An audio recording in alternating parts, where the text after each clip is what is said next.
ನಿಮ್ಮ ಡಾಕ್ಟರ್ ವಿಶೇಷ ನೇರ ಪ್ರಸಾರ ಕಾರ್ಯಕ್ರಮಕ್ಕೆ ಸ್ವಾಗತ. ನಾನು ಶುಭಶ್ರೀ ಜೈನ್. ಒತ್ತಡದ ಜೀವನ, ಬದಲಾಗ್ತಿರುವ ಜೀವನ ಶೈಲಿ, ಜನರಿಗೆ ನೂರಾರು ಆರೋಗ್ಯ ಸಮಸ್ಯೆ. ಯಾವ ಸಮಸ್ಯೆಗೆ ಯಾವ ಚಿಕಿತ್ಸೆ ಅನ್ನೋದೇ ದೊಡ್ಡ ಚಿಂತೆ. ಇಂತಹ ಸಮಸ್ಯೆ ಇರೋರಿಗೆ ಒಂದೇ ವೇದಿಕೆಯಲ್ಲಿ ಸಿಗುತ್ತೆ ಉತ್ತರ. ಇದೇ ಟಿವಿ9ನ ವಿಶೇಷ ಕಾರ್ಯಕ್ರಮ ನಿಮ್ಮ ಡಾಕ್ಟರ್.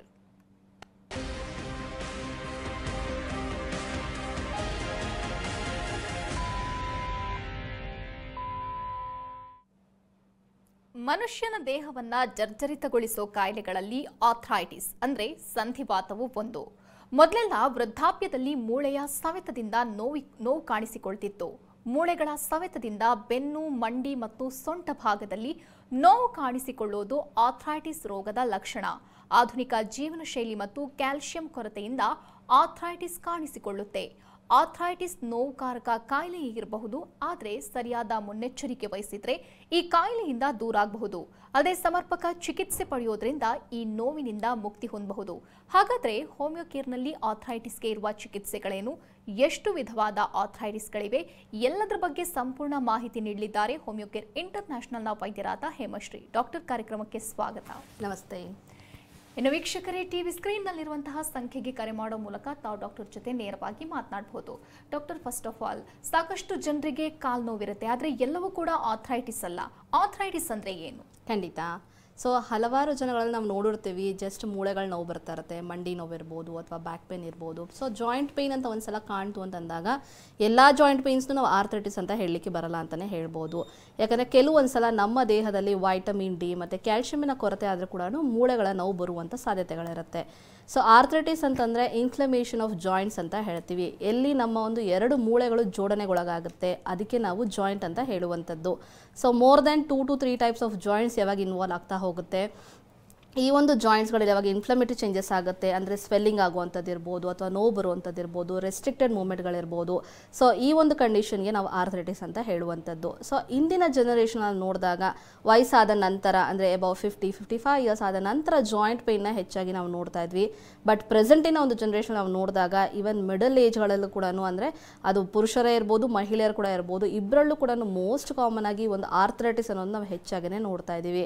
ಇನ್ನೂ ಕೆಲವೊಂದು ಕಂಡೀಷನ್ಗಳಲ್ಲಿ ಮಕ್ಕಳಲ್ಲೂ ಕೂಡ ನಾವು ನೋಡ್ತಾ ಇದ್ದೀವಿ, ಅಂದರೆ below the age of 12 years ಅಂತ ಹೇಳ್ತೀವಿ. ಈ ಒಂದು ಕಂಡೀಷನ್ಗೆ ನಾವು ಜುವೆನೈನ್ ಆರ್ಥ್ರೈಟಿಸ್ ಅಂತ ಕೂಡ ಹೇಳುವಂಥದ್ದು, ಜುವೆನೈನ್ ಇಡಿಯೋಪಥಿಕ್ ಆರ್ಥ್ರೈಟಿಸ್ ಅಂತ ಹೇಳುವಂಥದ್ದು. ಸೊ ಈ ಒಂದು ಕಂಡೀಷನ್ ಯಾವಾಗ ನಾವು ಆರ್ಥ್ರೈಟಿಸ್ ಅಂತಂದಾಗ ಜಾಯಿಂಟ್ಗಳಲ್ಲೂ ಪೇಯ್ನ್ ಬರುವಂಥದ್ದು. ಸೊ ಈ ಒಂದು ಜಾಯಿಂಟ್ ನಮಗೆ ಎರಡು ಮೂಳೆಗಳು ಎಲ್ಲಿ ಕೂಡುತ್ತೆ, ಆ ಒಂದು ಮೂಳೆಯ ಒಂದು ಔಟರ್ ಕವರಿಂಗ್ ಬಂದು ಕಾರ್ಟಿಲೇಜ್ ಅಂತ ಹೇಳ್ತೀವಿ. ಇದೊಂದು ಹಾರ್ಡ್ ಮತ್ತು ಸ್ಲಿಪ್ಪರಿ ಒಂದು ಮೆಂಬ್ರೇನ್ ಅಂತ ಹೇಳ್ಬೋದು. ಇದು ಒಂದು ಜಾಯಿಂಟ್ನ ಘರ್ಷಣೆಗೊಳಗಾಗದಂತೆ ಫ್ರಿಕ್ಷನ್ಲೆಸ್ ಮೂವ್ಮೆಂಟ್ಗೆ ಹೆಲ್ಪ್ ಮಾಡುವಂಥ ಒಂದು ಕೆಲಸವನ್ನು ಮಾಡ್ತಾ ಇರುತ್ತೆ. ಸೊ ಈ ಒಂದು ಕಾರ್ಟಿಲೇಜ್ ಯಾವಾಗ ಹರಿತಾ ಬರುತ್ತೆ ಅಥವಾ ತಿನ್ ಆಗ್ತಾ ಬರ್ತಾ ಇರುತ್ತೆ, ಈ ಒಂದು ಕಂಡೀಷನ್ಗೆ ನಾವು ಆಸ್ಟಿಯೋ ಆರ್ಥ್ರೈಟಿಸ್ ಅಂತ ಹೇಳ್ತೀವಿ. ಇದು ಯೂಶಲಿ ಏಜ್ ಆದ ನಂತರ ಕಾಣಿಸುವಂಥದ್ದು. So above the age of 50-55 years ಆದ ನಂತರ ಕಾಣಿಸುವಂಥದ್ದು. ಅದೇ ರೀತಿ ಮೋಸ್ಟ್ ಕಾಮನೆಸ್ಟ್ ಆಗಿ ಇನ್ನೊಂದು ಟೈಪ್ ಆಫ್ ಆರ್ಥ್ರೈಟಿಸ್ ನಾವು ನೋಡೋದಿದ್ದರೆ ರುಮಟಾಯ್ಡ್ ಆರ್ಥ್ರೈಟಿಸ್ ಅಂತ ಹೇಳ್ತೀವಿ. ರುಮಟಾಯ್ಡ್ ಆರ್ಥ್ರೈಟಿಸ್ ಅಂತಂದಾಗ ನಮ್ಮ ಒಂದು ಜಾಯಿಂಟಿನ ಒಂದು ಲೈನಿಂಗ್ ಅಂತ ಇರುತ್ತೆ, ಸೈನೋವಿಯಲ್ ಮೆಂಬ್ರೇನ್ ಅಂತ ಹೇಳ್ತೀವಿ. ಅಂದರೆ ಇದು ಕೂಡ ಔಟರ್ ಮೋಸ್ಟ್ ಲೇಯರ್ ಅಂತಲೇ ಹೇಳ್ಬೋದು. ಎರಡು ಜಾಯಿಂಟು ಒಂದಕ್ಕೊಂದು ಘರ್ಷಣೆಗೊಳಗಾಗದಂತೆ ಒಂದು ದ್ರವ ಅಥವಾ ಒಂದು ಸೈನೋವಿಯಲ್ ಫ್ಲೂಯಿಡ್ ಅನ್ನೋದನ್ನು ಕೂಡ ಉತ್ಪತ್ತಿ ಮಾಡ್ತಾ ಇರುತ್ತೆ. ಯಾವಾಗ ಈ ಒಂದು ಮೆಂಬ್ರೇನ್ ಅಂತ ಇರುತ್ತೆ, ಸೈನೋವಿಯಲ್ ಮೆಂಬ್ರೇನ್ ಅಂತ ಹೇಳಿ, ಇದನ್ನ ಡಿಸ್ಟ್ರಕ್ಟ್ ಮಾಡ್ತಾ ಬರ್ತಾ ಇರುತ್ತೆ. ಸೊ ರುಮಟಾಯ್ಡ್ ಆರ್ಥ್ರೈಟಿಸ್ ಅನ್ನೋದು ಒಂದು ಆಟೋ ಇಮ್ಯೂನ್ ಡಿಸಾರ್ಡರ್ ಅಂತ ಕೂಡ ಹೇಳ್ಬೋದು. ಆಟೋ ಇಮ್ಯೂನ್ ಡಿಸಾರ್ಡರ್ ಅಂದರೆ ನಮ್ಮ ಒಂದು ದೇಹದಲ್ಲಿರುವಂಥ ರೋಗ ನಿರೋಧಕ ಶಕ್ತಿ ನಮ್ಮ ಒಂದು ಬಾಡಿನೇ ಕುಗ್ಗಿಸ್ತಾ ಬರ್ತಾ ಇರುತ್ತೆ ಅಥವಾ ಡ್ಯಾಮೇಜ್ ಮಾಡ್ತಾ ಬರ್ತಾ ಇರುತ್ತೆ. ಇದಕ್ಕೆ ನಾವು ಆಟೋ ಇಮ್ಯೂನ್ ಡಿಸಾರ್ಡರ್ ಅಂತ ಹೇಳುವಂಥದ್ದು. ಸೊ ಯಾವಾಗ ಆ ಒಂದು ಮೆಂಬ್ರೇನ್ನ ಅದು ಡ್ಯಾಮೇಜ್ ಮಾಡ್ತಾ ಬರ್ತಾ ಇರುತ್ತೆ, ಇದರಿಂದ ಕೂಡ ನಮ್ಮ ಒಂದು ಜಾಯಿಂಟಲ್ಲಿ ಆ ಒಂದು ಫ್ಲೂಯಿಡ್ ಯಾವಾಗಿರುತ್ತೆ, ಆ ಒಂದು ಸೈನೋವಿಯಲ್ ಫ್ಲೂಯಿಡ್ ಅಂತ ಹೇಳ್ತೀವಿ, ಇನ್ಫೆಕ್ಷನ್ಗೊಳಗಾದಾಗ ಅಥವಾ ಇನ್ಫ್ಲಮೇಟರಿ ಚೇಂಜಸ್ ಆದಾಗ ಆ ಒಂದು ಜಾಯಿಂಟ್ ಸ್ವೆಲ್ ಆಗುವಂಥದ್ದು ಇರ್ಬೋದು, ಪೇಯ್ನ್ ಬರುವಂಥದ್ದು ಇರ್ಬೋದು. ಸೊ ಅಥವಾ ಕೆಲವೊಂದ್ಸಲ ಡಿಫಾರ್ಮಿಟಿ ಆಗುವಂಥದ್ದನ್ನು ಕೂಡ ನಾವು ರುಮಟಾಯ್ಡ್ ಆರ್ಥ್ರೈಟಿಸ್ ಅಲ್ಲಿ ನೋಡ್ತೀವಿ ಅಂತ ಹೇಳಿ ತಿಳಿಸ್ಕೊಡ್ಬೋದು. ಓಕೆ ಡಾಕ್ಟರ್, ಲಕ್ಷಣಗಳ ಬಗ್ಗೆ ಹೇಳೋದಾದ್ರೆ ಆರಂಭಿಕ ಹಂತದಲ್ಲೇ ಇದನ್ನ ಗುರುತಿಸೋದು ಹೇಗೆ, ಲಕ್ಷಣಗಳು ಹೇಗಿರುತ್ತೆ? ಖಂಡಿತ.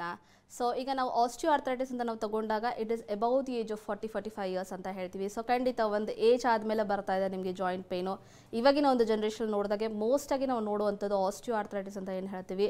ಸೊ ಏಜ್ ಆದ ಮೇಲೆ ಒಂದು 45-50 ಇಯರ್ಸ್ ಆಗ್ತಾ ಇದ್ದಂಗೆ, ಜೊತೆಗೆ ತೂಕ ಜಾಸ್ತಿ ದಪ್ಪ ಇದ್ದಾರೆ ಅಂದವರಲ್ಲಿ ಈ ಒಂದು ಮೂಳೆ ಅನ್ನೋದು ಸವಿತಾ ಬರ್ತಾ ಇರುತ್ತೆ, ಆ ಒಂದು ಕಾರ್ಟಿಲೇಜ್ ಅನ್ನೋದು ಸವಿತಾ ಬರ್ತಾ ಇರುತ್ತೆ.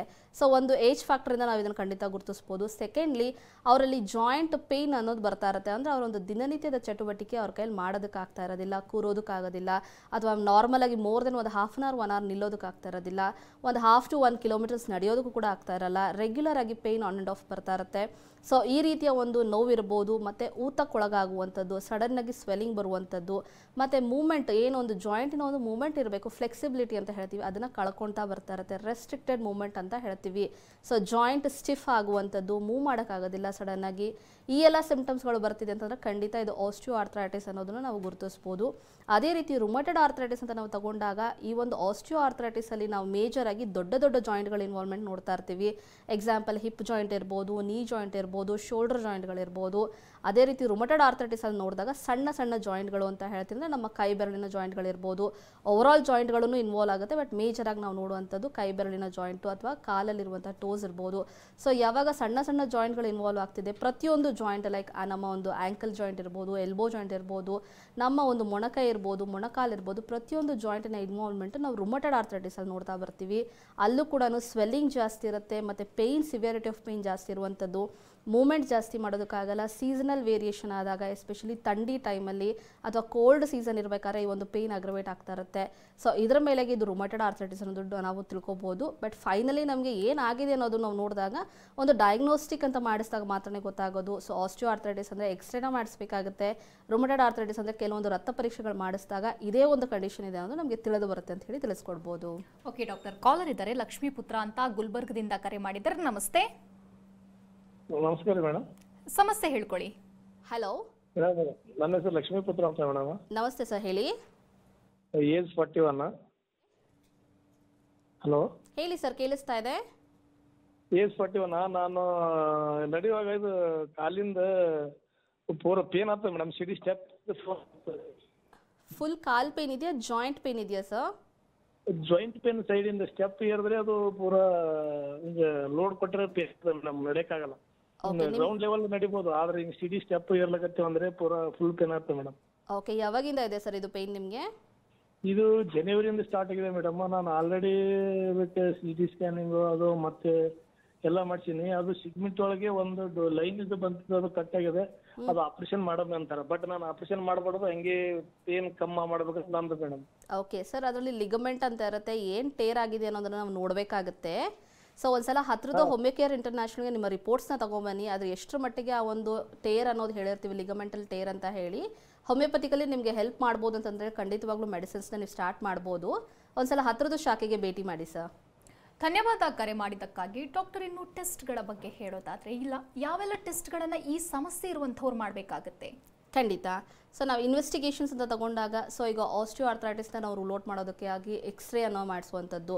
ಸೊ ಆ ಒಂದು ಕಾರ್ಟಿಲೇಜ್ ಅನ್ನೋದು ಎಷ್ಟು ಮಟ್ಟಿಗೆ ಸೌದಿದೆ, ಯಾಕಂದರೆ ಅದರಲ್ಲಿ ಮೈಲ್ಡ್ ಟು ಮಾಡ್ರೇಟ್ ಅಂತ ಹೇಳ್ತೀವಿ, ಮತ್ತು ಮಾಡ್ರೇಟ್ ಟು ಸಿವಿಯರ್ ಅಂತ ಹೇಳ್ತೀವಿ. ಸೊ ಯಾವ ಒಂದು ಹಂತದಲ್ಲಿದೆ ಅನ್ನೋದು ತಿಳ್ಕೊಳ್ಳೋದಕ್ಕೋಸ್ಕರ ಖಂಡಿತ ನಾವು ಈ ಒಂದು ಎಕ್ಸ್ರೇ ಅಥವಾ CT ಸ್ಕ್ಯಾನ್ ಇರ್ಬೋದು, ಅಥವಾ MRI ಆಫ್ ಜಾಯಿಂಟ್ಸ್ನ ನಾವು ಮಾಡಿಸಿದಾಗ, ಎಸ್ಪೆಷಲಿ ನೀ ಜಾಯಿಂಟು ಮತ್ತು ಹಿಪ್ ಜಾಯಿಂಟು, ಶೋಲ್ಡರ್ ಜಾಯಿಂಟ್ ಅಂತ ಹೇಳ್ತೀವಿ. ಯಾವಾಗ ದೊಡ್ಡ ಜಾಯಿಂಟ್ಗಳ ಇನ್ವಾಲ್ವ್ಮೆಂಟ್ ಇದೆ, ಖಂಡಿತ ಇದು ಆಸ್ಟಿಯೋ ಆರ್ಥರೈಟಿಸ್ ಇರೋದಕ್ಕೆ ಸಾಧ್ಯತೆ ಇರುತ್ತೆ ಅಂತ ಹೇಳ್ಬೋದು. ಬಟ್ ಯಾವಾಗ ನಿಮ್ಮ ಸಣ್ಣ ಸಣ್ಣ ಜಾಯಿಂಟ್ಸ್ ಮತ್ತು ಓವರಾಲ್ ಪರ್ಟಿಕ್ಯುಲರ್ ಆಗಿ ಎಲ್ಲ ರೀತಿಯ ಜಾಯಿಂಟ್ಸ್ಗಳಲ್ಲೂ ಪೇಯ್ನ್ ಸ್ಟಾರ್ಟ್ ಆಗ್ತಿದೆ ಅಂತಂದಾಗ ರಕ್ತ ಪರೀಕ್ಷೆಯಲ್ಲಿ RA ಫ್ಯಾಕ್ಟರ್ ಅಂತ ಹೇಳ್ತೀವಿ, ಮತ್ತು CRP ಅಂತ ಹೇಳ್ತೀವಿ, ಸಿ ರಿಯಾಕ್ಟಿವ್ ಪ್ರೋಟೀನ್ ಅಂತ ಹೇಳಿ. ಇದರ ಜೊತೆಗೆ ನಾವು ನೋಡುವಂಥದ್ದು complete blood count with ESR ಅಂತ ಹೇಳ್ತೀವಿ, ಮತ್ತು ಆ್ಯಂಟಿ CCP ಅಂತ ಹೇಳುವಂಥದ್ದು. ಯಾಕಂದರೆ ಈ ಒಂದು ಆ್ಯಂಟಿಬಾಡಿ ಪ್ರೊಡಕ್ಷನ್ ಆಗೋದ್ರಿಂದನೇ ನಮ್ಮ ಒಂದು ಸೈನೋವಿಯಲ್ ಮೆಮ್ರೇನ್ ಅನ್ನೋದು ಡ್ಯಾಮೇಜ್ ಆಗ್ತಾ ಇರುತ್ತೆ. ಜೊತೆಗೆ ನಮ್ಮ ಒಂದು ಜಾಯಿಂಟ್ಸ್ ಬಂದು ಸ್ವೆಲ್ ಆಗೋದಕ್ಕೆ, ಆ ಒಂದು ಔಟರ್ ಲೇಯರ್ ಸ್ವೆಲ್ ಆಗೋದಕ್ಕೆ, ಇನ್ಫ್ಲಮೇಟರಿ ಚೇಂಜಸ್ ಆಗ್ತಾ ಇರೋದು ಒಂದು ಕಾರಣದಿಂದ ಆ್ಯಂಟಿ CCP ಅನ್ನೋ ಒಂದು ಪರೀಕ್ಷೆಯನ್ನು ಕೂಡ ನಾವು ಮಾಡಿಸ್ಬೇಕಾಗುತ್ತೆ. ಸೊ ಇದು ಆಟೋಇಮ್ಯೂನ್ ಡಿಸಾರ್ಡರ್ ಅನ್ನೋದು ಕಂಪ್ಲೀಟಾಗಿ ರೂಲ್ ಔಟ್ ಮಾಡೋದಕ್ಕೋಸ್ಕರ ನಾವು ಮಾಡಿಸ್ಬೇಕಾಗುವಂಥದ್ದು. ಯಾಕಂದರೆ ಕೆಲವೊಬ್ಬರಲ್ಲಿ ನಾವು ನೋಡಿರ್ತೀವಿ ಜಸ್ಟ್ ವೈರಲ್ ಫೀವರ್ ಬಂದಿರುತ್ತೆ. ಸೊ ಫೀವರಿನ ನಂತರ ಅವರಲ್ಲಿ ಆರ್ಥರೈಟಿಸ್ ಅನ್ನೋದು ಶುರು ಆಗ್ತಿರುತ್ತೆ. ಅಂದರೆ ಆ ಒಂದು CRP ಇರ್ಬೋದು ಅಥವಾ RA ಎರಡರಲ್ಲೂ ಪಾಸಿಟಿವ್ ಇರ್ಬೋದು, ಅಥವಾ ಯಾವುದಾದ್ರೂ ಒಂದು ಪಾಸಿಟಿವ್ ಇರುವ ಸಾಧ್ಯತೆಗಳನ್ನ ಕೂಡ ನಾವು ನೋಡ್ತಾ ಇರ್ತೀವಿ. ಸೊ ಈ ಒಂದು ಯಾವುದಾದ್ರೂ ಒಂದು RA ಇರ್ಬೋದು ಅಥವಾ CRP ಪಾಸಿಟಿವ್ ಇತ್ತಂದರೆ ಅದಕ್ಕೆ ನಾವು ಸೀರೋ ನೆಗೆಟಿವ್ ಆರ್ಥರೈಟಿಸ್ ಅಂತ ಹೇಳ್ತೀವಿ. ಕಂಪ್ಲೀಟಾಗಿ ನಿಮಗೆ RAನೂ ಪಾಸಿಟಿವ್ ಇದೆ, CRPನೂ ಪಾಸಿಟಿವ್ ಇದೆ ಅಂತಂದಾಗ ನಾವು ಇದಕ್ಕೆ ರುಮಟೆಡ್ ಆರ್ಥರೈಟಿಸ್ ಅಂತಲೇ ಟರ್ಮ್ ಮಾಡುವಂಥದ್ದು. ಸೊ ರಕ್ತ ಪರೀಕ್ಷೆಯ ಮೇಲೆಗೆ ನಿಮ್ಮ ಒಂದು ಹಂತದ ಯಾವ ಒಂದು ಹಂತದಲ್ಲಿದ್ದೀರ ಅನ್ನೋದು ಕೂಡ ನಾವು ಡಯಾಗ್ನೋಸ್ ಮಾಡ್ಬೋದು. ಜೊತೆಗೆ ಇನ್ನೊಂದು ಫಾರ್ಮ್ ಆಫ್ ನಾವು ಆರ್ಥರೈಟಿಸ್ ಅಂತ ಅಂದಾಗ ಗೌಟಿ ಆರ್ಥರೈಟಿಸ್ ಅಂತ ಹೇಳ್ತೀವಿ. ಯೂಶಲಿ ಇದೊಂದು ರಿಚ್ ಮೆನ್ಸ್ ಡಿಸೀಸ್ ಅಂತ ಕೂಡ ನಾವು ಹೇಳುವಂಥದ್ದು. ಅಂದರೆ ಯಾರು ರಿಚ್ ಇರ್ತಾರೆ, ಸಾವುಕಾರ ಇರ್ತಾರೆ ಅವರಲ್ಲಿ ಕಾಣೋದು ಅಂತಲ್ಲ, ಬಟ್ ಯಾರು ರಿಚ್ ಫುಡ್ಡನ್ನು ತಿಂತಾ ಇರ್ತಾರೆ, ಲೈಕ್ ಪ್ರೋಟೀನ್ ರಿಚ್ ಇರುವಂಥ ಫುಡ್ಡು, ಡೈರಿ ಪ್ರಾಡಕ್ಟ್ಸ್ ಇರ್ಬೋದು, ಹಾಲು, ಮೊಸರು ಅಥವಾ ನಾನ್ ವೆಜ್ ಫುಡ್ಗಳಿರ್ಬೋದು ಹೆಚ್ಚಾಗಿ ಬಳಕೆ ಮಾಡ್ತಿರ್ತಾರೆ. ಸೊ ಇಂಥವರಲ್ಲಿ ಕಾಣುವಂಥ ಒಂದು ಡಿಸೀಸ್ಗೆ ನಾವು ಗೌಟಿ ಆರ್ಥರೈಟಿಸ್ ಅಂತ ಹೇಳ್ತೀವಿ. ಇದರಲ್ಲಿ ಏನಾಗುತ್ತೆ ಅಂದರೆ ನಮ್ಮ ಒಂದು ಬೈ ಪ್ರಾಡಕ್ಟ್, ಪ್ರೋಟೀನಿನ ಒಂದು ಬೈ ಪ್ರಾಡಕ್ಟ್ ಯೂರಿಕ್ ಆ್ಯಸಿಡ್ ಅಂತ ಹೇಳ್ತೀವಿ, ನಮ್ಮ ಕಿಡ್ನಿಯ ಮುಖಾಂತರ ಎಕ್ಸ್ಕ್ರೀಟ್ ಆಗುವಂಥದ್ದು ಆಗದೇ ಇದ್ದಾಗ, ನಮ್ಮ ರಕ್ತದಲ್ಲೇ ಅದು ಇದ್ದಾಗ ನಮ್ಮ ಒಂದು ಜಾಯಿಂಟ್ಸ್ಗಳಲ್ಲಿ ಹೋಗಿ ಸೇರ್ಕೊಳ್ಳುವಂಥ ಸಾಧ್ಯತೆಗಳಿರುತ್ತೆ. ಇದಕ್ಕೆ ನಾವು ಗೌಟಿ ಆರ್ಥರೈಟಿಸ್ ಅಂತ ಹೇಳ್ತೀವಿ. ಈ ಒಂದು ಇದನ್ನು ಕೂಡ ನಾವು ರೂಲ್ ಔಟ್ ಮಾಡಬೇಕು ಅಂದಾಗ ಯೂರಿಕ್ ಆ್ಯಸಿಡ್ನ ಒಂದು ಅಂಶವನ್ನು ಪರೀಕ್ಷೆ ಮಾಡಿಸಿದಾಗ ಗೌಟಿ ಆರ್ಥರೈಟಿಸ್ ಇದೆ ಅನ್ನೋದು ಕೂಡ ನಮಗೆ ರೂಲ್ ಔಟ್ ಆಗುತ್ತೆ ಅಂತ ಹೇಳಿ ತಿಳಿಸ್ಕೊಡ್ಬೋದು. Okay doctor, steps of arthritis ಬಗ್ಗೆ ಹೇಳೋದಾದ್ರೆ ಯಾವೆಲ್ಲ ಹಂತಗಳು ಇರುತ್ತೆ? ಖಂಡಿತ. ಸೊ ನಾವು ಯೂಶಲಿ ನೋಡಿದ್ವಿ ಅಂದಾಗ ಯಾವುದೇ ಒಂದು ಪೇಯ್ನ್ ಸ್ಟಾರ್ಟ್ ಆಯಿತು ನಿಮಗೆ, ಯಾವ ಒಂದು ಜಾಯಿಂಟಲ್ಲಿ ಇರ್ಬೋದು ಅಥವಾ ಯಾವ ಫಾರ್ಮ್ ಆಫ್ ಆರ್ಥರೈಟಿಸ್ ಇದ್ರೂ ಕೂಡ ಫಸ್ಟ್ ಸ್ಟಾರ್ಟ್ ಆಗುವಂಥದ್ದು ನೋವಲ್ಲಿ ಅಂತ ಹೇಳ್ತೀವಿ. ಇನಿಷಿಯಲ್ ಹಂತದಲ್ಲಿ ಪೇಯ್ನ್ ಇರುವಂಥದ್ದು ಆನ್ ಆ್ಯಂಡ್ ಆಫ್ ಬರ್ತಾ ಇರುತ್ತೆ. ಹೋಗ್ತಾ ಹೋಗ್ತಾ ನಿಮಗೆ ಫ್ರೀಕ್ವೆನ್ಸಿ ಆಫ್ ಪೇಯ್ನ್ ಜಾಸ್ತಿ ಆಗೋದಕ್ಕೆ ಶುರು ಆಗುತ್ತೆ. ಅಂದರೆ ಯಾವಾಗಲೂ ನಿಮಗೆ ವಾರಕ್ಕೋ 15 ದಿನ ಕಾಣುವಂಥದ್ದು ಆಲ್ಟರ್ನೇಟ್ ಡೇಸ್ ಇರ್ಬೋದು, ಅಥವಾ ದಿನನಿತ್ಯ ಕಾಣಿಸುವಂಥದ್ದು ಇರ್ಬೋದು, ಅಥವಾ ಸ್ಟೆಪ್ಸ್ ಹತ್ತಬೇಕಾದ್ರೆ ಇಳಿಬೇಕಾದ್ರೆ ಸೊ ಕಾನ್ಸ್ಟೆಂಟ್ ಆಗಿ ಫ್ರೀಕ್ವೆನ್ಸಿ ಆಫ್ ಪೇಯ್ನ್ ಜಾಸ್ತಿ ಆಗ್ತಾ ಬರ್ತಾ ಇರುತ್ತೆ. ಇದರಲ್ಲೂ ನೀವು ನೆಗ್ಲೆಕ್ಟ್ ಮಾಡ್ತಾ ಹೋದ್ರಿ ಅಂದರೆ ಅದು ನೆಕ್ಸ್ಟ್ ಹಂತಕ್ಕೆ ಹೋಗುವಂಥದ್ದು, ಪೇಯ್ನಿಂದ ನೆಕ್ಸ್ಟ್ ಸ್ವೆಲ್ಲಿಂಗ್ ಆಗುವಂಥದ್ದು. ಯಾಕಂದರೆ ಯಾವಾಗ ಒಂದು ಮೂಳೆ ಒಂದಕ್ಕೊಂದು ಉಜ್ಜಾಡ್ತಾ ಇರುತ್ತೆ, ಸುತ್ತಮುತ್ತ ಇರುವಂಥ ಒಂದು ಮಸಲ್ಸು ಟಿಶ್ಯೂಸ್ಗಳಿಗೆ ಇನ್ಫ್ಲಮೇಟರಿ ಚೇಂಜಸ್ ಆಗೋದ್ರಿಂದ ನಿಮಗೆ ಅಲ್ಲಿ ಊತ ಕಾಣುವಂಥದ್ದು ಶುರು ಆಗುತ್ತೆ. ಸೊ ಅದು ಸ್ವೆಲ್ಲಿಂಗ್ ಆದ ನಂತರ ಆ ಒಂದು ಪರ್ಟಿಕ್ಯುಲರ್ ಏರಿಯಾ ವಾಮ್ತ್ ಇರುವಂಥದ್ದು, ಬಿಸಿ ಇರುವಂಥದ್ದನ್ನು ಕೂಡ ನಾವು ಫೀಲ್ ಮಾಡ್ಬೋದು. ಅದರ ನೆಕ್ಸ್ಟ್ ಹಂತ ನಾವು ಹೋದಾಗ ಸ್ಟಿಫ್ನೆಸ್ ಅಂತ ಹೇಳ್ತೀವಿ. ಅಂದರೆ ಆ ಒಂದು ಜಾಯಿಂಟ್ ಫ್ಲೆಕ್ಸಿಬಿಲಿಟಿನ ಕಳ್ಕೊಳ್ತಾ ಬರ್ತಾ ಇರುತ್ತೆ. ಸೊ ಮಡಚಿದ್ರೆ ನಿಮಗೆ ಎಕ್ಸ್ಟೆಂಡ್ ಮಾಡೋದಕ್ಕಾಗೋದಿಲ್ಲ, ಅಥವಾ ಕಂಟಿನ್ಯೂಸ್ ಇದ್ದರೆ ಸಡನ್ನಾಗಿ ಕೂರೋದು ಕೂಡ ಆಗೋದಿಲ್ಲ. ಸೊ ಸ್ಟಿಫ್ನೆಸ್ ಅನ್ನೋದನ್ನ ನಾವು ನೋಡ್ತೀವಿ. 4ನೇ ಹಂತದಲ್ಲಿ ಬಂದಾಗ ಡಿಫಾರ್ಮಿಟಿ ಅಂತ ಹೇಳ್ತೀವಿ. ಡಿಫಾರ್ಮಿಟಿ ಅಂದರೆ ಒಂದು ಮೂಳೆ ಡೊಂಕಾಯಿತು. ಸೊ ಒಂದ್ಸಲ ಡಿಫಾರ್ಮಿಟಿ ಹಂತಕ್ಕೆ ಹೋದರೆ ರಿವರ್ಸ್ ಆಗುವಂಥದ್ದು ತುಂಬ ಡಿಫಿಕಲ್ಟ್ ಅಂತಲೇ ಹೇಳ್ಬೋದು. ಹಾಗಾಗಿ ಯಾವ ಒಂದು ಹಂತದಲ್ಲೇ ನೀವು ಇವಾಗ ಪ್ರೋಗ್ರೆಸ್ ಆಗ್ತಿದ್ರು ಕೂಡ ಖಂಡಿತ ಹೋಮಿಯೋಪತಿ ಮೆಡಿಸಿನ್ಸ್ ತಗೊಳ್ಳೋದ್ರಿಂದ ನಿಮ್ಮ ಒಂದು ಕಾಯಿಲೆನ ಗುಣ ಮಾಡ್ಬೋದು. ಒಂದ್ಸಲ ಡಿಫಾರ್ಮಿಟಿ ಹಂತಕ್ಕೆ ಹೋಯಿತು ಅಂತಂದರೆ ಮೇಂಟೆನೆನ್ಸ್ ಮೆಡಿಕೇಶನ್ಸ್ನ ಮಾಡ್ಕೊಂಡು ಹೋಗಬೇಕು ಅಂತ ಹೇಳಿ ತಿಳಿಸ್ಕೊಡ್ಬೋದು. Okay doctor, causes of arthritis ಬಗ್ಗೆ ಹೇಳೋದಾದ್ರೆ ಪರಿಣಾಮ ಹೇಗಿರುತ್ತೆ? ಖಂಡಿತ. ಸೊ ಕಾಸಸ್ ವೈಸ್ ನಾವು ನೋಡಿದ್ವಿ ಅಂದರೆ ಇವಾಗಿನ ಒಂದು ಜನ್ರೇಷನ್ ನೋಡಿದಾಗ ನಾನು ಆಲ್ರೆಡಿ ಹೇಳಿದ್ದೆ, ಏಜ್ ಅಂತ ಹೇಳಿದೆ, ವಯಸ್ಸು ಅಂತ ಹೇಳಿದಾಗ ಅಬೌವ್ ದಿ ಏಜ್ ಆಫ್ ನಾವು ನೋಡಿದಾಗ 50-55 ಇಯರ್ಸಲ್ಲಿ ಆಸ್ಟಿಯೋಆರ್ಥರೈಟಿಸ್ ಅನ್ನೋದು ಮೋಸ್ಟ್ ಕಾಮನ್ ಅಂತ ಹೇಳ್ಬೋದು. ಸೊ ಇವಾಗಿನ ಒಂದು ಮಿಡಲ್ ಏಜಲ್ಲಿ ನಾವು ನೋಡಿದಾಗ ರೊಮ್ಯಾಟೆಡ್ ಆರ್ಥರೈಟಿಸ್ ಮತ್ತು ಗೌಟಿ ಆರ್ಥರೈಟಿಸ್ ಅನ್ನೋದು ಏಜ್ ಫ್ಯಾಕ್ಟರ್ ಮೇಲೆ ಕೂಡ ನಾವು ಇದನ್ನು ಡಯಾಗ್ನೋಸ್ ಮಾಡ್ಬೋದು ಅಂತ ಹೇಳ್ಬೋದು. ತದನಂತರ ನಾವು ನೋಡುವಂಥದ್ದು ಹೆರಿಡಿಟ್ರಿ ಅಂತ ಹೇಳ್ತೀವಿ, ಅಥವಾ ಫ್ಯಾಮಿಲಿಯ ಒಂದು ಹಿಸ್ಟ್ರಿ ಅಂತ ಹೇಳುವಂಥದ್ದು. ಈಗ ತಂದೆಗಿತ್ತು ಅಥವಾ ತಾಯಿಗಿತ್ತು ಅಥವಾ ಬ್ರದರ್ ಸಿಸ್ಟರ್ಸ್ಗೆ ಯಾರಿಗಾದ್ರು ಇತ್ತು ಅಥವಾ ಅವರ ಒಂದು ರಿಲೇಷನಲ್ಲಿ ಯಾರಿಗಾದ್ರು ಇತ್ತು ಅಂದ್ರೂ ಕೂಡ ಖಂಡಿತವಾಗ್ಲೂ ಈ ಒಂದು ಆರ್ಥರೈಟಿಸ್ ಅನ್ನೋದು ಬರೋದಕ್ಕೆ ಚಾನ್ಸಸ್ ಜಾಸ್ತಿನೇ ಇರುತ್ತೆ ಅಂತ ಹೇಳ್ಬೋದು. ತದನಂತರ ನಾವು ನೋಡುವಂಥದ್ದು ನಾವಿರುವಂಥ ಒಂದು ಸೆಡೆಂಟ್ರಿ ಲೈಫ್ ಅಂತ ಹೇಳ್ಬೋದು. ಸೊ ಫಿಸಿಕಲ್ ಆ್ಯಕ್ಟಿವಿಟಿ ಇಲ್ಲ, ಹೆಚ್ಚಾಗಿ ಓಡಾಡೋ ಅಂಥದ್ದಿಲ್ಲ, ಲಾಂಗ್ ಅವರ್ಸ್ ಒಂದೇ ಕಡೆ ಕೂತ್ಕೊಂಡು ಕೆಲಸ ಮಾಡ್ತಾ ಇರ್ತೀವಿ ಅಥವಾ ಒಂದೇ ಕಡೆ ನಿಂತು ಕೆಲಸ ಮಾಡುವಂಥದ್ದು ಇರ್ಬೋದು. ಸೊ ಹೆಚ್ಚಾಗಿ ಫಿಸಿಕಲ್ ಆ್ಯಕ್ಟಿವಿಟಿ ಇಲ್ಲದೇ ಒಂದು ಕಾರಣ ಕೂಡ ಹೌದು ಅಂತಲೇ ಹೇಳ್ಬೋದು. ಮತ್ತು ಇವಾಗಿನ ಒಂದು ಜನ್ರೇಷನಲ್ಲಿ ತುಂಬಾ ಅರ್ಲಿ ಏಜಲ್ಲಿ ಆರ್ಥರೈಟಿಸ್ ಬರೋದಕ್ಕೆ ನಾವಿರುವಂಥ ಒಂದು ಆಹಾರದ ಬದಲಾವಣೆ ಕೂಡ ಹೌದು ಅಂತಲೇ ಹೇಳ್ಬೋದು. ಸೊ ಆಹಾರದಲ್ಲಿ ಯಾವಾಗ ಪೌಷ್ಟಿಕವಾಗಿರುವಂಥ ಆಹಾರವನ್ನು ನಾವು ಸೇವನೆ ಮಾಡಲ್ಲ, ಯಾಕಂದರೆ ನಮ್ಮ ಒಂದು ಬೋನ್ಸ್ ನಮಗೆ ಹೆಲ್ತಿ ಇರಬೇಕಾದ್ರೆ ವೈಟಮಿನ್ ಡಿ, ಕ್ಯಾಲ್ಶಿಯಂ ತುಂಬಾ ಇಂಪಾರ್ಟೆಂಟ್ ಅಂತ ಹೇಳ್ಬೋದು. ನಮ್ಮ ಒಂದು ಆಹಾರದಲ್ಲಿ ಈಗ ಡ್ರೈ ಫ್ರೂಟ್ಸ್ ಇರ್ಬೋದು, ಹಾಲಿನ ಪ್ರಾಡಕ್ಟ್ಸ್ಗಳಿರ್ಬೋದು, ಇದರಲ್ಲಿ ಯಾವಾಗ ನಾವು ಕರೆಕ್ಟಾದ ಪ್ರಮಾಣದಲ್ಲಿ ಸೇವನೆ ಮಾಡೋದಿಲ್ಲ, ಮಿನಿಮಲ್ 5 to 10 ಮಿನಿಟ್ಸ್ ಅಷ್ಟಾದರೂ ಒಂದು ದಿನಕ್ಕೆ ಅರ್ಲಿ ಮಾರ್ನಿಂಗ್ ಸನ್ ಎಕ್ಸ್ಪೋಜರ್ ನಾವು ಮಾಡ್ತಾ ಇರೋದಿಲ್ಲ, ಕ್ಯಾಲ್ಶಿಯಂ ರಿಚ್ ಇರುವಂಥ ಫುಡ್ಗಳನ್ನ ತಿಂತಾ ಇರೋದಿಲ್ಲ, ಸೊಪ್ಪು ತರಕಾರಿ ಇದೆಲ್ಲ ಯಾವಾಗ ನಾವು ಸರಿಯಾಗಿ ತಿಂದೆ ಜಂಕ್ ಫುಡ್ಸ್ಗಳಿಗೆ ಅಡಿಕ್ಟ್ ಆಗ್ತಾ ಹೋಗ್ತೀವಿ, ವೆಯ್ಟ್ ಕೂಡ ಹೆಚ್ಚಾಗ್ತಾ ಹೋಗ್ತಾ ಇರುತ್ತೆ. ಒಬೇಸಿಟಿ ಕೂಡ ಹೌದು, ಈ ಒಂದು ಆರ್ಥರೈಟಿಸ್ಗೆ ಮೇಜರ್ ಕಾಸ್ ಒಬೇಸಿಟಿ ಕೂಡ ಹೌದು ಅಂತ ಹೇಳಿ ತಿಳಿಸ್ಕೊಡ್ಬೋದು. ಸಾಕಷ್ಟು ಜನರಿಗೆ ಕನ್ಫ್ಯೂಷನ್ ಇದೆ. ಇದೊಂದು ಸಾಮಾನ್ಯ ನೋವಂತ ನೆಗ್ಲೆಕ್ಟ್ ಮಾಡಿಬಿಡ್ತಾರೆ, ಡಾಕ್ಟರ್ನ ಯಾವಾಗ ಕನ್ಸಲ್ಟ್ ಮಾಡಬೇಕು ಅನ್ನೋದು ಅವ್ರಿಗೆ ಗೊತ್ತಿರಲ್ಲ. ತಾವೇನು ಹೇಳ್ತೀರಾ? ಖಂಡಿತ. ಸೊ ಆರ್ಥರೈಟಿಸ್ ಅನ್ನೋದಾಗ ಖಂಡಿತ ಎಷ್ಟೋ ಜನ ಅದನ್ನು ನೆಗ್ಲೆಕ್ಟ್ ಮಾಡ್ತಿರ್ತಾರೆ, ಯಾಕಂದರೆ ಜಸ್ಟ್ ಒಂದು ಜಾಯಿಂಟ್ ಪೇನ್ ಇದೆ. ಸೊ ಆ ಒಂದು ಜಾಯಿಂಟ್ ಪೇನು ನಾನು ಹೇಳ್ದಂಗೆ ಹಂತ ಹಂತವಾಗಿ ಪ್ರೋಗ್ರೆಸ್ ಆಗ್ತಾ ಇರುತ್ತೆ. ಸೊ ಜಾಯಿಂಟ್ ಪೇಯ್ನಿಂದ ನಿಮಗೆ ಸ್ವೆಲ್ಲಿಂಗ್ ಆಗುವಂಥದ್ದು ಇರ್ಬೋದು, ಸ್ಟಿಫ್ನೆಸ್ ಆಗುವಂಥದ್ದು ಇರ್ಬೋದು, ಅಥವಾ ಡಿಫಾರ್ಮಿಟಿ ಅಂತ ಕೂಡ ನಾನು ಹೇಳಿದ್ದೆ. ಡಿಫಾರ್ಮಿಟಿ ಹಂತಕ್ಕೆ ಹೋದಾಗ ಖಂಡಿತ ಇಟ್ ಇಸ್ ಇರ್ರಿವರ್ಸಿಬಲ್ ಡ್ಯಾಮೇಜ್ ಅಂತಲೇ ಹೇಳ್ಬೋದು. ಆದಷ್ಟು ಕೂಡ ನಿಮ್ಮಲ್ಲಿ ಆ ಜಾಯಿಂಟ್ ಪೇನ್ ಅನ್ನೋದು ಕಾಣಿಸ್ತಾ ಇದೆ ಅಂದಾಗ ನಾರ್ಮಲ್ ಆಗಿ ನಾವು ಇನಿಷಿಯಲ್ ಆಗಿ ಮಾಡಿಸುವಂಥ ಇನ್ವೆಸ್ಟಿಗೇಷನ್ಸ್ ಅಂದಾಗ ಮೊದಲು ಮಾಡಿಸುವಂಥದ್ದು ಎಕ್ಸ್ರೇ ಅಂತ ಹೇಳ್ಬೋದು. ಎಕ್ಸ್ರೇ ಇರ್ಬೋದು ಅಥವಾ CT ಇರ್ಬೋದು ಅಥವಾ MRI ಸ್ಕ್ಯಾನ್ ಇರ್ಬೋದು. ಇದರ ಮುಖಾಂತರ ನಮಗೆ ಮೂಳೆ ಸೌದಿದೆಯಾ ಅಥವಾ ನಿಮ್ಮಲ್ಲಿ ಜಸ್ಟ್ ಕೆಲವೊಂದು ವೈಟಮಿನ್ ಡಿ, ಕ್ಯಾಲ್ಶಿಯಮಿನ ಕೊರತೆಯಿಂದ ಆಗ್ತಿದೆಯಾ ಅನ್ನೋದು ಕೂಡ ನಾವು ರೂಲ್ ಔಟ್ ಮಾಡ್ಬೋದು. ರಕ್ತ ಪರೀಕ್ಷೆ ಮಾಡಿಸೋದ್ರಿಂದ ಈಗ ಮಕ್ಕಳಲ್ಲೂ ಕೂಡ ನಾವು ನೋಡ್ತಾ ಇರ್ತೀವಿ. ಸೊ ಒಂದು 15-16 ವರ್ಷದ ಮಕ್ಕಳಲ್ಲಿ ಇರ್ಬೋದು ಅಥವಾ ನಾವು ಆಲ್ಮೋಸ್ಟ್ ಈಗ ಟೀನೇಜರ್ ಗ್ರೂಪಲ್ಲ ಕೂಡ ಇರ್ಬೋದು. ಜಾಯಿಂಟ್ ಪೇನ್ಸ್ ಬಿಟ್ಟು ಬರ್ತಿದೆ ಅಂತಂದಾಗ ಅವರಲ್ಲಿ ಎಲ್ಲ ರೀತಿಯ ಜಾಯಿಂಟ್ ಪೇನ್ಗಳನ್ನು ಆರ್ಥರೈಟಿಸ್ಗೆ ಇರುತ್ತೆ ಅಂತ ಹೇಳೋದಕ್ಕಾಗೋದಿಲ್ಲ. ಸೊ ಹಾಗಾಗಿ ಕೆಲವೊಂದು ರಕ್ತ ಪರೀಕ್ಷೆಗಳು ಮಾಡಿಸಿದಾಗ ಇನಿಷಿಯಲ್ ಹಂತಗಳಲ್ಲೇ ಅದನ್ನು ನಾವು ಕರೆಕ್ಟ್ ಮಾಡ್ಕೊಂಡಾಗ ಸೊ ಖಂಡಿತ ಈ ಒಂದು ಡಿಫಾರ್ಮಿಟಿ ಹಂತಕ್ಕೆ ಹೋಗೋದನ್ನ ಖಂಡಿತ ತಡೆಗಟ್ಟಬಹುದು. ಯಾಕಂದರೆ ಒಂದ್ಸಲ ಡಿಫಾರ್ಮಿಟಿಗೆ ಹೋಯಿತು ಅಂತಂದಾಗ ಅದು ಇರ್ರಿವರ್ಸಿಬಲ್ ಡ್ಯಾಮೇಜ್ ಅಂತಾನೆ ಹೇಳ್ಬೋದು. ಯಾಕಂದರೆ ಗಂಟು ಆಗುವಂಥ ಚಾನ್ಸಸ್ ಇರುತ್ತೆ, ನಾಡಿಲ್ ಫಾರ್ಮೇಷನ್ ಆಗುತ್ತೆ. ತದನಂತರ ಆ ಒಂದು ಜಾಯಿಂಟ್ ಬೆಂಡ್ ಆಯಿತು ಅಂತಂದರೆ ಮತ್ತೆ ಅದನ್ನು ನಾವು ಸರಿಪಡಿಸೋದಕ್ಕೆ ಆಗೋದಿಲ್ಲ. ಹಾಗಾಗಿ ಇನಿಷಿಯಲ್ ಹಂತಗಳಲ್ಲೇ ನೀವು ಅದನ್ನು ರೆಕ್ಟಿಫೈ ಮಾಡ್ಕೊಂಡಾಗ ಕೆಲವೊಂದು ಸಲ ಜಸ್ಟ್ ಸಪ್ಲಿಮೆಂಟ್ ಇರ್ಬೋದು ಅಥವಾ ಬಿಸಿಲನ್ನ ಕಾಯುವಂಥದ್ದು ಇರ್ಬೋದು, ಆಹಾರದ ಬದಲಾವಣೆಗಳಿಂದನೂ ಈ ಒಂದು ಜಾಯಿಂಟ್ ಪೇಯ್ನ ನೀವು ಮುಂದಕ್ಕೆ ಹೋಗುವಂಥದ್ದನ್ನ ತಡೆಗಟ್ಟಬಹುದು. ಬಟ್ ಆಲ್ರೆಡಿ ನಿಮ್ಮಲ್ಲಿ ನಾ ಹೇಳ್ದಂಗೆ ರುಮಟೆಡ್ ಆರ್ಥರೈಟಿಸ್ ಇರ್ಬೋದು ಅಥವಾ ಗೌಟಿ ಆರ್ಥರೈಟಿಸ್ ಇರ್ಬೋದು, ಈ ರೀತಿಯ ಒಂದು ಕಂಡೀಷನ್ಸ್ಗಳಿದ್ದಾಗ ಅಲಾಂಗ್ ವಿತ್ ಡಯಟ್ ನಿಮಗೆ ಮೆಡಿಕೇಶನ್ಸ್ ಅನ್ನೋದು ಕೂಡ ತುಂಬಾ ಇಂಪಾರ್ಟೆಂಟ್ ಅಂತ ಹೇಳಿ ತಿಳಿಸ್ಕೊಡ್ಬೋದು.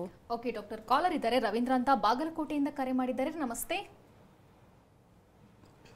ರವೀಂದ್ರ ಅವರೇ. ನಮಸ್ತೆ, ನನ್ನ ಧ್ವನಿ ಕೇಳಿಸ್ತಿದ್ಯಾ? ಓಕೆ, ಕರೆ ಕಟ್ಟಾಗಿದೆ. ಡಾಕ್ಟರ್, ಟ್ರೀಟ್ಮೆಂಟ್ ಬಗ್ಗೆ ಹೇಳೋದಾದ್ರೆ ಪ್ರೊಸೀಜರ್ ಹೇಗಿರುತ್ತೆ? ಖಂಡಿತ ಮ್ಯಾಮ್. ಸೊ ಯೂಶಲಿ ನಾವು ಟ್ರೀಟ್ಮೆಂಟ್ ಅಂತ ತಗೊಂಡಾಗ ಹೋಮಿಯೋಕೇರ್ ಇಂಟರ್ನ್ಯಾಷನಲ್ ಕೊಡುವಂಥದ್ದು ನಾವು ಜೆನೆಟಿಕ್ ಕಾನ್ಸ್ಟಿಟ್ಯೂಷನ್ ಮೆಡಿಸಿನ್ ಅಂತ ಹೇಳ್ತೀವಿ. ಅಂದರೆ ಆ ಒಂದು ವ್ಯಕ್ತಿಗೆ ಸೂಕ್ತವಾದಂಥ ಒಂದು ಮೆಡಿಕೇಷನ್ಸ್ ಅಂತ ಹೇಳ್ಬೋದು. ಅವರ ಒಂದು ಹಿಸ್ಟ್ರಿ ಟೋಟಲಿ ನಾವು ಕಲೆಕ್ಟ್ ಮಾಡುವಂಥದ್ದು. ಸೊ ಈ ಒಂದು ಕಾಯಿಲೆ ಎಷ್ಟು ದಿನಗಳಿಂದ ಬಳಲ್ತಾ ಇದ್ದಾರೆ, ಯಾವ ರೀತಿಯ ಒಂದು ಟ್ರೀಟ್ಮೆಂಟ್ ಅವರಲ್ಲಿ ಪ್ರೀವಿಯಸ್ಲಿ ಏನೇನು ಟ್ರೀಟ್ಮೆಂಟ್ಗಳನ್ನ ಮಾಡಿಸಿದ್ದಾರೆ, ಜೊತೆಗೆ ಅವರಲ್ಲಿ ಏನಾದರೂ ಪಾಸ್ಟ್ ಹಿಸ್ಟ್ರಿಯಲ್ಲಿ ಏನಕ್ಕಾದ್ರೂ ಹಾಸ್ಪಿಟಲೈಸ್ ಆಗಿರುವಂಥದ್ದು ಇರ್ಬೋದು, ಜೊತೆಗೆ ಏನೆಲ್ಲ ನೋವುಗಳಿದೆ. ಯಾಕಂದರೆ ಎಲ್ಲರಲ್ಲೂ ಎಲ್ಲ ರೀತಿಯ ಜಾಯಿಂಟ್ ಪೇನ್ಗಳು, ಇವಾಗ ನಾವು ರುಮಟೆಡ್ ಆರ್ಥರೈಟಿಸ್ ಅಂತ ತಗೊಂಡಾಗ ಕೆಲವೊಬ್ಬರು ಬರೀ 1-2 ಜಾಯಿಂಟ್ ಪೇನ್ ಮಾತ್ರ ಕಾಣಿಸ್ತಾ ಇರುತ್ತೆ, ಎಲ್ಲ ರೀತಿಯ ಜಾಯಿಂಟ್ ಇನ್ವಾಲ್ವ್ಮೆಂಟ್ ಇರೋದಿಲ್ಲ. ಸೊ ಅವರ ಒಂದು ಪರ್ಟಿಕ್ಯುಲರ್ಲಿ ಆ ಒಂದು ವ್ಯಕ್ತಿಯ ಮೇಲೆ, ಆ ಒಂದು ವ್ಯಕ್ತಿತ್ವದ ಮೇಲೆ ನಾವು ಕಂಪ್ಲೀಟ್ ಆಗಿ ಒಂದು ಕಾನ್ಸ್ಟಿಟ್ಯೂಷನ್ ಮೆಡಿಸಿನ್ ಅಂತ ಕೊಡುವಂಥದ್ದು. ಸೊ ಇಲ್ಲಿ ನಾವು ಕೊಡುವಂಥ ಮೆಡಿಸಿನ್ ರೂಟ್ ಕಾಸ್ಗೆ ಕೊಡುವಂಥದ್ದು ಅಂತ ಹೇಳ್ಬೋದು. ಕಾರ್ಟಿಲೇಜ್ ಸ್ಟ್ರೆಂಥನಿಂಗ್ ಇರ್ಬೋದು, ಜೊತೆಗೆ ಈ ಒಂದು RA ಫ್ಯಾಕ್ಟರ್ ನಾವು ಕಮ್ಮಿ ಆಗುವಂತೆ ಮತ್ತು ಅದು ನೆಗೆಟಿವ್ ಬರುವಂಥ ಮೆಡಿಕೇಶನ್ಸ್ ನಾವು ಮಾಡ್ತಾ ಬಂದಾಗ ಖಂಡಿತ ಆ ಕಾಯಿಲೆಯಿಂದ ಅವ್ರು ಹೊರ ಬರ್ಬೋದು. ಸೊ ಇವಾಗ ಏಜ್ ಆದಮೇಲೆ ಅಂತ ಹೇಳ್ತೀವಿ, ಒಂದು 60-65 ಇಯರ್ಸ್ ಇರ್ಬೋದು, ಈ ಒಂದು ಏಜ್ ಗ್ರೂಪಲ್ಲಿ ಕೂಡ ಇವಾಗ ಮಂಡಿ ನೋವು ಬರ್ತಾ ಇದ್ದಾರೆ. ಖಂಡಿತ ನಾವು ಅದು ಕಾರ್ಟಿಲೇಜಿನ ಒಂದು ಸ್ಟ್ರೆಂಥನಿಂಗ್ ಅಂತ ಕೊಡ್ತಾ ಬಂದಾಗ, ಜೊತೆಗೆ ಅವರಲ್ಲಿ ಕೆಲವೊಂದು ಡಯಟ್ನ ನಾವು ಅಡ್ವೈಸ್ ಮಾಡ್ತಾ ಬರ್ತೀವಿ. ಸೊ ಇದೆಲ್ಲನೂ ಅವ್ರು ಮಾಡ್ಕೊತಾ ಬರೋದ್ರಿಂದ ಅವರ ಒಂದು ಲೈಫ್ನ ಅವ್ರು ಮೇಂಟೈನ್ ಮಾಡ್ಕೊತಾ ಹೋಗ್ಬೋದು. ಯಾಕಂದರೆ ಡಿಫಾರ್ಮಿಟಿ ಅಥವಾ ನಾವು ಯೂಶಲಿ ಆಸ್ಟಿಯೋಆರ್ಥರೈಟಿಸಲ್ಲಿ ನೋಡುವಂಥದ್ದು ಬೋ ಲೆಗ್ ಅಂತ ಹೇಳ್ತೀವಿ, ಅಂದರೆ ಆ ಒಂದು ಜಾಯಿಂಟ್ ಡೊಂಕ್ ಆಗುವಂಥದ್ದು. ಇದರಿಂದ ಅವರ ಒಂದು ನಡೆದಾಟನೇ ಕಷ್ಟ ಆಗೋದಕ್ಕೆ ಕೂಡ ಶುರು ಆಗುವಂಥದ್ದನ್ನ ನಾವು ನೋಡ್ತಿರ್ತೀವಿ. ಇದೆಲ್ಲದನ್ನು ಕೂಡ ನಾವು ಅವರು ಇನಿಷಿಯಲ್ ಹಂತಗಳಲ್ಲೇ ಬಂದಾಗ, ಡಿಫಾರ್ಮಿಟಿ ಹಂತಕ್ಕೆ ಹೋಗದೇ ಇರೋ ಮುಂಚೆನೇ ಬಂದಾಗ ಹೋಮಿಯೋಪತಿ ಮೆಡಿಸಿನ್ಸಿಂದ ಮುಂದೆ ಕಾಂಪ್ಲಿಕೇಟ್ ಕೂಡ ಆಗದೇ ಇರೋ ಹಾಗೆ ನೋಡ್ಕೋಬೋದು. ಬರೀ ಆರ್ಥರೈಟಿಸೇ ಅಲ್ಲ, ಬೇರೆ ರೀತಿಯ ಯಾವ ಒಂದು ಹೆಲ್ತ್ ಪ್ರಾಬ್ಲಮ್ ಇದ್ರೂ ಕೂಡ ಫಸ್ಟ್ ನಾವು ನೋಡುವಂಥದ್ದು ಕಾಯಿಲೆ ಮುಂದಕ್ಕೆ ಹೋಗಬಾರ್ದು, ಕಾಂಪ್ಲಿಕೇಶನ್ಗೊಳಗಾಗಬಾರ್ದು. ತದನಂತರ ಆ ಒಂದು ಕಾಯಿಲೆನ ರಿವರ್ಸ್ ಮಾಡುವಂಥ ಒಂದು ಪ್ರೊಸೆಸ್ ವಿತ್ ಕಾನ್ಸ್ಟಿಟ್ಯೂಷನ್ ಮೆಡಿಸಿನ್ ಅಂತ ಹೇಳಿ ತಿಳಿಸ್ಕೊಡ್ಬೋದು. ಓಕೆ ಡಾಕ್ಟರ್, ರಿಪೀಟ್ ಆಗುವಂಥ ಚಾನ್ಸಸ್ ಇರುತ್ತಾ ಹೇಗೆ? ಖಂಡಿತ. ಸೊ ಯೂಶಲಿ ನಾವೇನು ಒಂದು ಸಲ ಅವರ ಒಂದು ಬಾಡಿ ಇಮ್ಯುನಿಟಿಗೆ ಅಂತ ಕೊಡ್ತಾ ಬರ್ತೀವಿ. ಸೊ ಒಂದು ಸಲ ಅವರು ಅದರಿಂದ ಹೊರ ಬಂದರು ಅಂತಂದಾಗ ಅವರ ಒಂದು ಮೇಂಟೆನೆನ್ಸ್ ಅನ್ನೋದು ತುಂಬ ಇಂಪಾರ್ಟೆಂಟ್ ಅಂತ ಹೇಳ್ಬೋದು. ಯಾಕಂದರೆ ಆಸ್ಟಿಯೋಆರ್ಥರೈಟಿಸ್ ಅನ್ನೋದು ಏಜ್ ಫ್ಯಾಕ್ಟರ್ ರಿಲೇಟೆಡ್ ಅಂತ ಹೇಳಿದ್ದೆ. ಸೊ ಏಜ್ ಫ್ಯಾಕ್ಟರ್ ರಿಲೇಟೆಡ್ ಇರೋದ್ರಿಂದ ಒಂದು ವಯಸ್ಸಾದ ನಂತರ ಅವರ ಒಂದು ಏಜ್ಗೆ ತಕ್ಕಂತೆ ಅವರ ಒಂದು ಬಾಡಿ ವೆಯ್ಟ್ನ ಮೇಂಟೈನ್ ಮಾಡುವಂಥದ್ದು ಇರ್ಬೋದು, ಜೊತೆಗೆ regular walking, physical activity, exercise ಇದೆಲ್ಲದನ್ನು ಮೇಂಟೈನ್ ಮಾಡೋದ್ರಿಂದ ರಿಲ್ಯಾಕ್ಸೇಷನ್ ಅನ್ನೋದು ತುಂಬಾ ಕಡಿಮೆ ಇರುತ್ತೆ ಅಂತ ಹೇಳ್ಬೋದು. ಟ್ರೀಟ್ಮೆಂಟ್ ಆದ ನಂತರ ಮತ್ತೆ ಡಯಟ್ ಫಾಲೋ ಮಾಡ್ತಿಲ್ಲ, ವೆಯ್ಟ್ ಗೇನ್ ಆಗುವಂಥದ್ದು ಇದೆಲ್ಲ ಆದಾಗ ಮತ್ತೆ ರಿಲ್ಯಾಕ್ಸೇಷನ್ ಆಗುವಂಥ ಚಾನ್ಸಸ್ ಇರುತ್ತೆ. ಯಾಕಂದರೆ it's an age related process ಅಂತಲೇ ಹೇಳ್ಬೋದು. ಸೊ ರುಮಟೆಡ್ ಆರ್ಥರೈಟಿಸ್ ಇರ್ಬೋದು, ಗೌಟಿ ಆರ್ಥರೈಟಿಸ್ ಇರ್ಬೋದು, ಇದು ಒಂದು ಸಲ ನಿಮಗೆ ಕ್ಲಿಯರ್ ಆಯಿತು ಅಂತಂದರೆ ಮತ್ತೆ ಬರುವಂಥ ಚಾನ್ಸಸ್ ಕಮ್ಮಿನೇ. ಬಟ್ ನಿಮ್ಮ ಒಂದು ಡಯಟ್ ಮೇಂಟೆನೆನ್ಸ್ ಅನ್ನೋದು ತುಂಬ ಇಂಪಾರ್ಟೆಂಟ್ ಅಂತ ಹೇಳಿ ತಿಳಿಸ್ಕೊಡ್ಬೋದು. Okay doctor, thank you so much. Arthritis ಬಗ್ಗೆ ಸಾಕಷ್ಟು ಮಾಹಿತಿ ನೀಡಿದ್ರಿ. Thank you. ಇನ್ನು ವೀಕ್ಷಕರೇ, ಡಾಕ್ಟರನ್ನು ನೇರವಾಗಿ ಭೇಟಿಯಾಗಬೇಕು ಅಂದರೆ ಅಡ್ರೆಸ್ ಪ್ಲೇಟ್ ಇಂತಿದೆ, ನೋಟ್ ಮಾಡ್ಕೊಳ್ಳಿ. Homeocare international private limited Bengaluru ಶಾಖೆಗಳು ಜಯನಗರ, ಮಲ್ಲೇಶ್ವರ, ಇಂದಿರಾನಗರ, HSR ಲೇಔಟ್. ಇತರೆ ಶಾಖೆಗಳು ಬೆಳಗಾವಿ, ದಾವಣಗೆರೆ, ಹುಬ್ಬಳ್ಳಿ, ಮೈಸೂರು, ಮಂಗಳೂರು, ಕಲಬುರಗಿ, ಬಳ್ಳಾರಿ, ವಿಜಯಪುರ, ಹಾಸನ, ಬೀದರ್, ಶಿವಮೊಗ್ಗ, ತುಮಕೂರು. ದೂರವಾಣಿ ಸಂಖ್ಯೆ 180010081212.